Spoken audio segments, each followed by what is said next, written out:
Hello friends, कैसे हैं आप लोग। आई होप, आशा करती हूँ आप लोग बहुत बढ़िया होंगे। मैं भी बढ़िया हूँ। आपको मेरे ये ब्लॉग्स पसंद आ रहे हैं तो प्लीज़ वीडियो को लाइक और कमेंट कीजिए। चैनल को सब्सक्राइब नहीं किया है तो सब्सक्राइब भी कर लीजिए। वैसे व्यूज़ भी अच्छे आ रहे हैं, कमेंट्स भी आ रहे हैं और लोगों को मेरे ब्लॉग्स पसंद आ रहे हैं, तो इसके लिए आप सभी का बहुत बहुत धन्यवाद। मैं तहे दिल से आप लोगों का शुक्रिया अदा करना चाहती हूँ। तो कई लोगों के कमेंट थे कि दीदी आप अपना जो किचन है वो कैसे क्लीन करते हो, प्लेटफॉर्म कैसे क्लीन करते हो, जो गैस है वो कैसे क्लीन करते हो, हॉब है या फिर जो ग्लास टॉप है आपका वो कैसे क्लीन करते हो। तो उसका वीडियो मैं आप लोगों के लिए लेकर आई हूँ। तो वीडियो स्टार्ट करते हैं। तो सबसे पहले तो देखिए, जब भी मैं रोटी बना लेती हूँ तो मैंने पहले भी बताया आपको कि मैं इस तरीके से पेपर के ऊपर अपना चकला रख करके रोटी बेलती हूँ ताकि जो प्लेटफॉर्म है वो बहुत ज़्यादा गंदा ना हो। आप चाहें तो इसकी जगह कपड़ा भी यूज़ कर सकते हैं। कपड़ा रख करके आप रोटी बेलिए तो आपका चकला सरकेगा भी नहीं और साथ ही आपका जो प्लेटफॉर्म है जिस पे ग्रेनाइट लगा है या जो भी पत्थर लगा है उसमें स्क्रैचेस नहीं आएंगे और क्लीन भी बहुत अच्छे से हो जाएगा। कई लोग तो प्लेटफॉर्म पर ही रोटियां बेलते हैं, तो जैसी आपकी मतलब इच्छा हो, आप चाहें तो प्लेटफॉर्म पर बेलिए, चाहे तो आप चकले पर बेलिए। चकले पर बेलते हैं तो कपड़ा या पेपर वगैरह लगा लीजिए ताकि स्क्रैचेस ना आए। तो देखिए इतना गंदा है प्लेटफॉर्म और गैस भी गंदी है और मुझे बहुत केयरफुली अपनी जो गैस है, जो हॉब है, इसको क्लीन करना होता है। क्योंकि पहला तो ये गैस टॉप, वो ग्लास टॉप है, दूसरा जो है ये हॉब है। तो हॉब का मेंटेनेंस जो है वो नॉर्मल गैस टॉप से बहुत ज़्यादा होता है। उसको आपको काफ़ी क्लीन करना होता है। नीचे अगर कुछ गिरता है, नीचे जाता है तो वो आपके टेंडम में या बॉक्सेज या ट्रॉली जो है उसमें चला जाता है। फिर आपको ऊपर भी साफ़ करना है, नीचे भी साफ़ करना है। तो नीचे साफ़ करने के लिए पूरा हॉब जो है वो निकालना पड़ता है। तो इसलिए मुझे जो है बहुत केयरफुली अपना जो प्लेटफॉर्म है वो क्लीन रखना पड़ता है। गैस को केयरफुली क्लीन करती हूँ। तो सबसे पहली चीज़ आपको ध्यान में रखनी है कि जब भी आप अपना हॉब, अगर आपका ग्लास का हॉब है या फिर जो भी आपका चूल्हा है, गैस चूल्हा, वो अगर ग्लास टॉप है, ये वैसे तो टफन ग्लास का होता है, लेकिन अगर जो ग्लास का है ना, तो आपको गरम गरम क्लीन नहीं करना है, ये बात याद रखिएगा। क्योंकि जब हमने ये गैस खरीदी थी, जब ये हॉब खरीदा था, तो उन्होंने क्लियरली कहा था कि इसको आपको जो है गरम गरम क्लीन नहीं करना है, ठंडा हो जाने के बाद ही आप इस पर पानी डालिएगा। और पानी तो आपको फ्लो नहीं करना है, बहाना नहीं है पानी, सिर्फ आप गीले कपड़े से पोंछ सकते हैं इसे। इस पे पानी का फ्लो नहीं कर सकते। जैसे हमारे स्टील के पहले जो होते थे गैस चूल्हे, उनको हम बाकायदा स्क्रबर से धो दिया करते थे और उसको मांझना कहते हैं हमारे यहाँ, आप लोगों के जो भी कहते हो, तो बाकायदा उसको मांझ दिया करते थे और स्क्रबर से रगड़ के धो देते थे, चमक जाते थे, बिल्कुल साफ़ सुथरे हो जाते थे।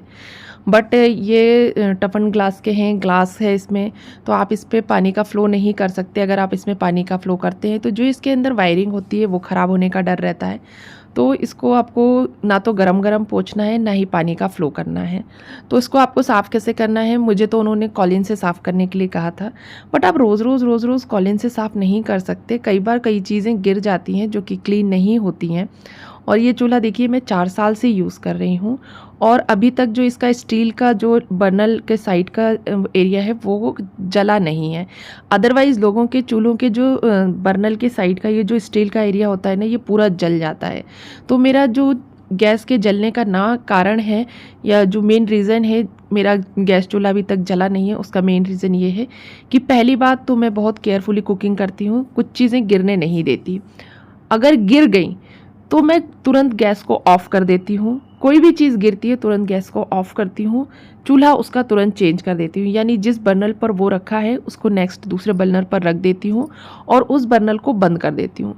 होता ये है कि जैसे हमारी चाय बॉईल हुई, थोड़ी सी गिर गई, तो हम उसको वहीं पर डिम कर देते हैं और जलने देते हैं। तो होता ऐसा है कि जब आप उसी पर छोड़ करके डिम करके जलने देते हैं उस गैस को, तो वो जो साइड इसका स्टील है ना वो जल जाता है। चाय पत्ती हुई या दूध हुआ, वो गिर करके वहीं पर जल जाता है।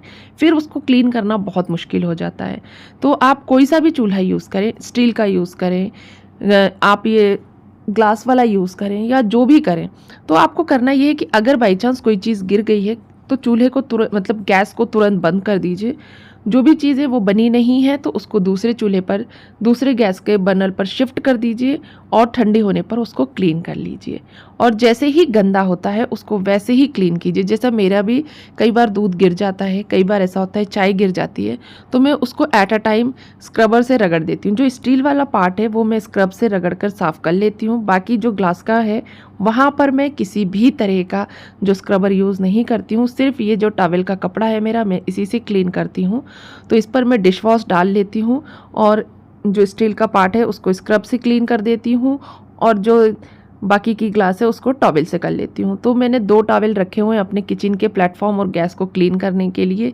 एक मेरा जो थोड़ा दरदरा वाला टॉवेल होता है, दूसरा जो सॉफ्ट वाला टॉवेल होता है वो है। तो बस एक बार मैं दरदरे वाले टॉवेल से पूरा प्लेटफॉर्म भी पोंछती हूँ, गैस को भी पोंछती हूँ, और दोबारा जब मैं अच्छे साफ़ पानी से पोंछती हूँ तो मैं जो है ये टॉवेल यूज़ करती हूँ। और 1 या 2 बार ही नहीं, मैं कई बार उसको क्लीन करती हूँ। जब तक वो एकदम चमक नहीं जाता ना तब तक मैं क्लीन करती हूँ। तो देखिए इस प्रकार से मैं ये जो छोटा टॉवेल है मेरा, ये थोड़ा दरदरा सा है, तो इससे मैं अच्छे से रगड़ कर क्लीन कर लेती हूँ। तो ये थोड़ा सा दरदरा सा कपड़ा है, थोड़ा सा रफ़ कपड़ा है, तो इससे क्या होता है ना कि जितने भी दाग धब्बे प्लेटफॉर्म पर होते हैं, गैस पर होते हैं ना, उसको हम जब रगड़ते हैं ना तो बहुत अच्छे से क्लीन हो जाते हैं। बहुत चिकना कपड़ा नहीं है ये ईज़िली जो है आपको मार्केट में मिल जाता है ये वाला टॉवेल। ये भी एक टॉवेल ही होता है, और डीमार्ट में तो इसके जो है कपड़े मिलते हैं, छोटे छोटे टॉवेल्स मिलते हैं हैंड टॉवेल टाइप के, आप वो यूज़ कर सकते हैं, बहुत ईज़िली अवेलेबल होता है। और बस देखिए इस तरीके से मैं क्लीन करती हूँ। और कभी कभी जो है मैं अपने प्लेटफॉर्म पर भी डिश वॉश डाल करके क्लीन कर लेती हूँ, बहुत आसानी से साफ़ हो जाता है। 10 से 15 मिनट लगते हैं, आपका प्लेटफॉर्म एकदम चकाचक चमक जाता है। और देखिए मेरा हॉब कितना चमक रहा है, प्लेटफॉर्म भी पूरा चमक रहा है। किचन के कपड़ों को आपको रेगुलर बेसिस पे क्लीन करते रहना है। अगर आप इसे रेगुलर साफ़ करते रहेंगे तभी जाकर ये जो प्लेटफॉर्म है उसको साफ़ करेंगे, अदरवाइज़ प्लेटफॉर्म पर ऑयल और घी गिरता रहता है। गैस के ऊपर भी हमारे ऑयल और घी गिरता रहता है, जैसे मैंने भी आपको दिखाया था घी के छींटे भी आए थे, मैंने दाल फ्राई किया था। तो इन कपड़ों को भी आपको रेगुलर बेसिस पे 2-3 दिन स्किप करके या हफ्ते में 2 बार आप गर्म पानी में धो लीजिए। जब ये कपड़े साफ़ रहेंगे ना तभी गैस भी साफ़ होगी और आपका जो प्लेटफॉर्म है वो भी साफ़ रहेगा। तो देखिए मेरा प्लेटफॉर्म साफ़ हो गया था। उसके बाद जो मैं साफ़ सफाई करती हूँ, तो हमने लंच किया था, तो डाइनिंग की चेयर्स इधर उधर थी उनको सेट करूँगी। डाइनिंग के ऊपर बॉटल और ग्लासेस रखी हैं उनको भी हटाऊंगी। और किचन क्लीन करने के बाद जब भी मैं खाना बना करके किचन क्लीन करके रेस्ट करने के लिए ऊपर जाती हूँ, उसके पहले मैं पूरा सेट करती हूँ। और खाना बनाने के बाद, किचन क्लीन करने के बाद मैं नीचे ज़रूर एक बार झाड़ू लगाती हूँ। जबकि मेड झाड़ू लगा के जाती हैं, लेकिन फिर भी मेरी आदत है कि इतना सा जो एरिया है, जो फ्रिज के सामने से किचन तक का एरिया है, यहाँ पर मैं थोड़ी सी झाड़ू लगा देती हूँ।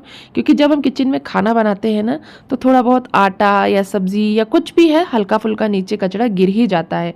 और मुझे एक दिन का कचरा भी घर में बर्दाश्त नहीं है। मुझे बिल्कुल साफ़ सुथरा मेरा किचन चाहिए होता है। किचन का प्लेटफॉर्म जैसा साफ़ है, नीचे भी उतना ही नीट एंड क्लीन होना चाहिए।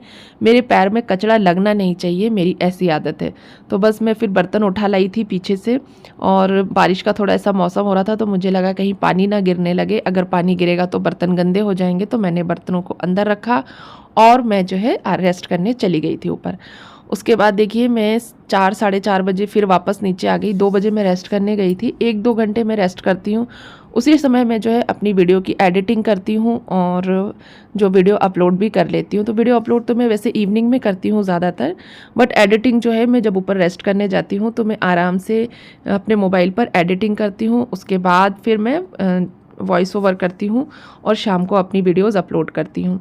तो जब हम वीडियो वगैरह बना रहे हैं तो हमें वो भी एक काम की तरह लेना होता है, वो भी एक काम ही है हमारा, और उसमें भी अच्छा खासा टाइम लगता है। तो उसके लिए भी हमें टाइम निकालना होता है। लोगों को लगता होगा कि ये फालतू का काम है, बट नहीं, ये भी बहुत मेहनत का काम है। इसके लिए पहले आपको शूट करना होता है, फिर एडिटिंग करनी होती है, फिर वॉइस ओवर करना होता है, उसके बाद अपलोडिंग करनी होती है। तो इन सभी कामों को मिला करके आपको दिन के 2 से 3 घंटे अपने लिए निकालने होते हैं, तब जाके कहीं एडिटिंग वगैरह हो पाती है। तो मैं नीचे आकर के मैंने चाय चढ़ा दी थी, दूध चढ़ा दिया था।